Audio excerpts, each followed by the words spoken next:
കുറെ കാലമായിട്ട് വിചാരിക്കണം ഇന്റർനാഷണൽ ട്രിപ്പ് പോകണം, അല്ലെങ്കിൽ സത്യം പറഞ്ഞാൽ ബാലി പോകണം വിചാരിച്ചതല്ല, ഇന്റർനാഷണൽ ട്രിപ്പ് പോകണം എന്നുള്ള കുറെ കാലമായിട്ട് വിചാരിക്കണതാണ്. സോ അങ്ങനെ അവസാനം ഞാൻ ഇന്റർനാഷണൽ ട്രിപ്പ് പോയി ഗായ്സ്. എനിക്ക് തോന്നുന്നു ഞാൻ ഇപ്പൊ നിലവിൽ നിൽക്കുന്നത് മലേഷ്യയിലാണ്.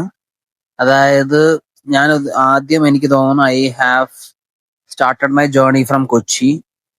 കൊച്ചിയിൽ നിന്ന് എനിക്ക് തോന്നുന്നു as an average ordinary person ആയ എനിക്ക് എന്താ പറയാ, എനിക്ക് ഉള്ള പറയാം. ഞാനിപ്പോ എനിക്ക് പാസ്പോർട്ട് എടുത്തൊന്നല്ലാതെ എങ്ങനെയാണ് പോകേണ്ടത്, എവിടെയാണ് പോകേണ്ടത് എന്നുള്ള പ്രോപ്പർ ഐഡിയ ഒന്നും എന്റെ ഇല്ലായിരുന്നു. അപ്പൊ ഞാൻ വിചാരിച്ചെന്ന് വെച്ചാൽ സത്യം പറഞ്ഞാൽ എങ്ങനെയൊക്കെ ടിക്കറ്റ് ഒക്കെ എടുത്ത് വെച്ചിട്ട് എങ്ങനെയെങ്കിലും പോകാനേ എനിക്കറിയാം. എനിക്ക് സത്യം പറഞ്ഞാൽ എയർപോർട്ടിൽ പോയി പിക്ക് ചെയ്തുള്ള പരിചയം മാത്രമേ, അകത്തുള്ള പരിപാടി എനിക്ക് അറിയുന്നില്ല. എന്റെ ഫസ്റ്റ് ഫ്ലൈറ്റ് ആണ്. ഓക്കെ, സോ ഞാൻ ഒരു ഫോർമാലിറ്റി ഞാൻ പറഞ്ഞത് നിങ്ങൾക്ക്. സത്യം പറഞ്ഞാൽ ഏതൊരാൾക്കും ഒന്ന് നോക്കിയിട്ട് പോകണം നല്ലതായിരിക്കും, അല്ലെങ്കിൽ എന്നെ പോലെ നിന്ന് പതറേണ്ടി വരും. ഞാനൊക്കെ ഫസ്റ്റ് ആദ്യം പാസ്പോർട്ട് കൊടുത്തു, ചെക്ക് ഇൻ ചെയ്തപ്പോൾ തന്നെ എനിക്ക് പേടി. കാരണം പുള്ളി കുറെ നേരം കൊണ്ട് നോക്കണം. കാരണം ഞാൻ ഈ ഓൺലൈനിലൊക്കെ ടിക്കറ്റ് എടുത്തത്, അതിന്റെ സോഫ്റ്റ് കോപ്പി എൻ്റെ കയ്യിലുള്ളൂ, ഹാർഡ് കോപ്പി ഒന്നും എടുത്തിട്ടില്ലായിരുന്നു. ഞാൻ ആദ്യമൊക്കെ എന്നെ കുറെ നേരം നിർത്തി നോക്കുകയൊക്കെ ചെയ്യും. എന്നിട്ട് അകത്ത് കയറി കഴിഞ്ഞപ്പോൾ സത്യം പറഞ്ഞാൽ ഞാൻ എയർപോർട്ട് അകം ഇങ്ങനെ കണ്ടിട്ടില്ല. അത്ര കിടില്ല കേട്ടോ, കൊള്ളാം. ഞാൻ അതിന്റെ അകത്ത് കയറി. ഇവിടെ കൊച്ചി എയർപോർട്ടിന്റെ അകത്ത് കയറി ബോർഡിംഗ് പാസ് നമ്മൾ എടുക്കണം. അപ്പൊ നമ്മൾ ബോർഡിംഗ് പാസ് എടുക്കാൻ വേണ്ടി പിന്നെ ക്യൂല് നിൽക്കും, ബോർഡിംഗ് പാസ് എടുക്കും. അപ്പോൾ അവർ നമ്മുടെ അടുത്ത് എത്ര kg ഉണ്ടെന്നൊക്കെ ചോദിക്കും, നമ്മുടെ വെയിറ്റ്. എനിക്ക് 7 kg മുകളിലാണ് നമ്മൾ പേ ചെയ്യണം. 7 kg അകത്ത് കറക്റ്റാണ് ഞാൻ എന്റെ ലഗേജ് കൊണ്ടുപോയത്. അവിടെ നേരെ നമ്മൾ ചെക്കിംഗ് കൗണ്ടറിലേക്ക് പോകും. സത്യം പറഞ്ഞാൽ കൊച്ചിയിൽ കണ്ട ചെക്കിംഗ് ഒന്നും മലേഷ്യയിലൊന്നും ഇല്ല.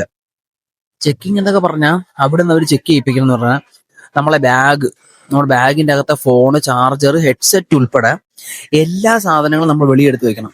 എല്ലാം വെളിയെടുത്ത് വെച്ച് എല്ലാം അവര് ഓരോന്നായിട്ട് ചെക്ക് ചെയ്യും. എന്നിട്ട് നമ്മുടെ ബോഡി ചെക്ക് ചെയ്യും. എന്നിട്ടാണ് ഈ സാധനങ്ങൾ പിന്നെ നമ്മൾ ഒന്നെന്ന് നമ്മുടെ ഇതിനകത്തോട്ട് ആക്കത്തുള്ളൂ. അപ്പൊ ആ ഒരു പ്രോസസ്സ് അതിനകത്ത് നടക്കണുണ്ടെന്നുള്ളത് സത്യമാണ്. അത് കഴിഞ്ഞ് നമ്മൾ നേരെ ഫ്ലൈറ്റിൽ പോകും. ഈ ഫ്ലൈറ്റ് എന്നൊക്കെ പറഞ്ഞാൽ എടാ, സത്യം പറഞ്ഞാൽ എനിക്ക് എന്ത് പറഞ്ഞു തരണമെന്ന് അറിഞ്ഞോളൂ, അതൊരു വല്ലാത്ത ഫീലിംഗ് ആണ് കേട്ടോ. ഞാൻ എയർ ഏഷ്യയുടെ ഫ്ലൈറ്റാണ് എടുത്തത്. എനിക്ക് കറക്റ്റ് വിൻഡോ സീറ്റ് കിട്ടുകയും ചെയ്തു. സംഭവം ഈ ഫ്ലൈറ്റ് എടുക്കുമ്പോൾ രസമുണ്ട്. ഈ രസം നമുക്ക് എവിടെ അടിക്കണമെന്ന് തോന്നിയാ നമ്മൾ ഈ ഫ്ലൈറ്റ് എടുത്തു കഴിയുമ്പോൾ നമുക്കൊരു ഇതിങ്ങനെ പൊങ്ങുമല്ല, അപ്പൊ അവന്മാര് പറത്തി എടുക്കുമ്പോൾ നമുക്കൊരു ഫീലുണ്ട്. അത് എനിക്ക് പറയാൻ അറിയാൻ പറ്റില്ല, നിങ്ങൾ അത് എക്സ്പീരിയൻസ് ചെയ്യണം, എങ്കിലേ പറ്റുള്ളൂ. എക്സ്പീരിയൻസ് ചെയ്യണം. ഞാൻ പറഞ്ഞ പല കാര്യങ്ങൾ, കാരണം ഞാൻ ഫ്ലൈറ്റിൽ ആദ്യമായിട്ടാണ് പോണേ. ചിലപ്പോൾ ഞാൻ പറയുമ്പം എക്സ്പീരിയൻസ് പോണ ആൾക്കാരെ എങ്ങനെ തോന്നിയാലും ഞാൻ ആദ്യമായിട്ടാണ് എൻ്റെ ഫ്ലൈറ്റ് യാത്ര. പക്ഷെ എനിക്കത് ലൈഫിൽ ഏറ്റവും ഭയങ്കര റിമാർക്കബിളും മെമ്മറബിളും ആയിരിക്കും. കാരണം എനിക്കിത് ഫസ്റ്റ് കുറെ കാലമായിട്ട് വിചാരിച്ചിരുന്ന് നടന്ന ട്രിപ്പാണ്. അപ്പൊ അങ്ങനത്തെ ഒരു അവസ്ഥയിൽ ഞാൻ പോകുമ്പോഴത്തേക്ക് എനിക്ക് ഫ്ലൈറ്റിലേക്ക് കയറി ഭയങ്കര ഇഷ്ടപ്പെട്ടു. കാരണം ഞാനൊക്കെ ആളെ പേടിച്ചത് അത് പറഞ്ഞാൽ ഇതിങ്ങനെ ആ സ്പീഡ് കൂട്ടുമാര്, അതായത് ടേക്ക് ഓഫ് ചെയ്യാൻ പോവാണെന്ന് റൺവേന്ന് കുറച്ച് എടുത്ത് വെച്ചിട്ട് പറയും. അപ്പൊ നമ്മൾ സത്യം പറഞ്ഞാൽ പേടിക്കുന്ന അതെന്ന് പറഞ്ഞാൽ ലിറ്ററലി പേടിച്ച് പോയി കഴിഞ്ഞിട്ട് പിന്നെ നമ്മൾ എങ്ങനെ രസമാണ്.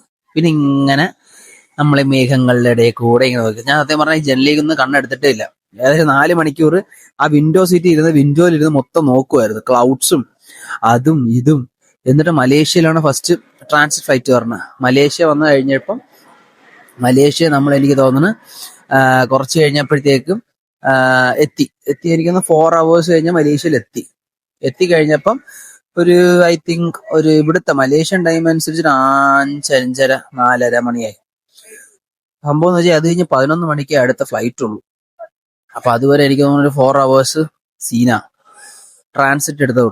പക്ഷെ ഇവിടെ വന്നപ്പോ ഞാൻ പെട്ടു കേട്ടോ. മലേഷ്യ വന്നു കഴിഞ്ഞപ്പം, കാരണം ഒന്നാമത്തെ എനിക്ക് ഇവിടുത്തെ ഭാഷ അറിഞ്ഞൂടാ, രണ്ടാമത്തെ കാര്യം ഇവിടുത്തെ സാധനങ്ങളിലൊക്കെ മറ്റേ അവരുടെ എമൗണ്ടിൽ അവർ കൺവേർട്ട് ചെയ്യണം. അപ്പൊ നമ്മൾ സാധനങ്ങൾ മേടിക്കുമ്പോഴൊക്കെ കുറച്ച് ടാസ്ക്. ഏറ്റവും വലിയ ഇതൊക്കെ നമുക്ക് ഹാൻഡിൽ ചെയ്യാം. ഫോണില് നെറ്റ് ഇല്ല, നമ്മുടെ സിം എടുക്കൂല. എനിക്ക് തോന്നുന്നു ഞാൻ അവിടെ ബാലി ചെന്നിട്ടാണ് സിമ്മിനുള്ള സാധനങ്ങൾ സെറ്റ് ചെയ്തത്. ഇവിടുന്ന് എടുക്കേണ്ട ആവശ്യമില്ലെന്ന് പറഞ്ഞു. പക്ഷെ ഇവിടുന്ന് ഒരു ഫുഡ് വാങ്ങാനെ കുറച്ച് ടാസ്ക് ആയിരുന്നു. ഇവിടുത്തെ പ്രശ്നം എന്ന് പറഞ്ഞു കഴിഞ്ഞാൽ നമ്മൾ ഇറങ്ങി നടന്ന് കുറേ നടന്ന് ബോർഡിംഗ് പാസ് എടുക്കണം. പക്ഷെ ഞാൻ ഏറ്റവും വലിയൊരു കണ്ട കാര്യം, നമ്മുടെ ഇന്ത്യയില് ഇൻ കേസ് കേരളത്തിലായിരിക്കും, കൊച്ചിയിൽ ഉണ്ടായ സെക്യൂരിറ്റിയുടെ 2% പോലും ഇവിടെ ഇല്ല എന്നുള്ളത് സത്യമാണ്. കാരണം ഇവിടെ അവർ ബാഗും തൂക്കി വെക്കേണ്ട, എന്തെങ്കിലും ഒക്കെ എടുത്ത് വെച്ച് ബോർഡിംഗ് പാസ് എടുക്കുമ്പോഴും സാധാരണ സാധാ ഒരു പേപ്പർ ഉണ്ടോ, നമ്മൾ ഈ ഡോമിനോസിന് വാങ്ങിക്കുമ്പോൾ ചില്ലറ പേപ്പർ അല്ലേ, ആ പേപ്പർ ബേസിസിന് അവർ നമുക്ക് തരും. ആ പേപ്പർ പോലത്തെ ഒരു പേപ്പർ അവിടെ തരണം. അത്രയൊക്കെ ഉള്ളു ക്വാളിറ്റിയൊക്കെ. ഞാൻ നാടിനൊരു കുറ്റം പറയുന്നല്ല കേട്ടോ മലേഷ്യയെ പറ്റി. പക്ഷെ എനിക്ക് തോന്നിയ ഞാൻ പറയണം, നമ്മുടെ നാടിനെ വെച്ച് കമ്പയർ ചെയ്യുമ്പോൾ ഇവിടെ നിന്ന് കുറെ പേപ്പറും സാധനങ്ങളും കിട്ടി. ബോർഡിംഗ് പാസ് ഞാൻ എടുത്തു. ബോർഡിംഗ് പാസ് ഒക്കെ ഞാൻ എടുത്ത് കയ്യിൽ വെച്ചിട്ടുണ്ട്. ഞാൻ നിങ്ങൾക്ക് വേണമെങ്കിൽ എന്റെ ബോർഡിംഗ് പാസ് കാണിച്ചു തരാം. അവിടെ ബോർഡിംഗ് പാസ് എന്നൊക്കെ വെച്ചാൽ ഞാൻ കീറിപ്പോയെന്നാണ് എന്റെ വിശ്വാസം. ഇല്ല, ഇത്രേ ഉള്ളൂ. നമ്മുടെ ബോർഡിംഗ് പാസ് എന്ന് വെച്ചാൽ ഇത്രയേ ഉള്ളൂ. ഇതൊക്കെ നമ്മുടെ ബോർഡിംഗ് പാസ്. മറ്റേത് എൻ്റെ ഇല്ല, ഇത് എയർ ഏഷ്യയുടെ ആണ്. ഈ ബോർഡിംഗ് പാസ് ഒക്കെ നമുക്ക് തരണവര്. ഞാൻ കുറെ നേരമായിട്ട് ഇത് എടുത്തു കഴിഞ്ഞപ്പോൾ പ്രശ്നം എന്ന് വെച്ച് കഴിഞ്ഞാൽ 5 മണിക്കൂർ എനിക്ക് ഇങ്ങനെ ഇരിക്കണം. 5 മണിക്കൂർ ഇരിക്കാൻ വേണ്ടി എന്ത് ചെയ്യണമെന്ന് അറിഞ്ഞൂടല്ല.